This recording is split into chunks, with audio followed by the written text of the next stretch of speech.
It's summer, so I forced myself to go outside, which I am already starting to second guess because it is currently 77 degrees outside. Currently, I am, yes you guessed it, waiting in line at the ferry. And what would I be if not consistent if I didn't do one of these? This video is courtesy to a very dear friend of mine, Scrubs112.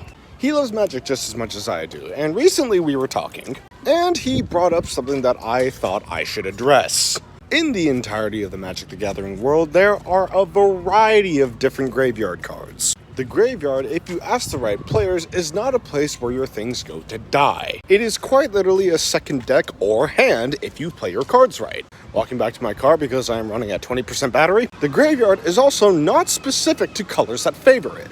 Back in my car, we're good. Why did I mention all of that fluff? Well, one thing that I noticed when going through my bulk for my Carador deck, there are not many cards for graveyard protection. In terms of graveyard hate, too many to count.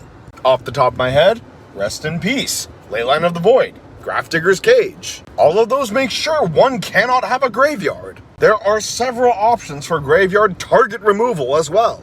Exhibit A being fuck that thing in particular. But there are little to no cards that protect your graveyard from opponent's spells and abilities. Unless you tech in generic interruption cards. Stuff like Counterspell or Counter Target Ability. Now, normally I wouldn't be so heated about this. No pun intended, summer and all. If another popular playstyle / resource didn't get all the interaction. But no.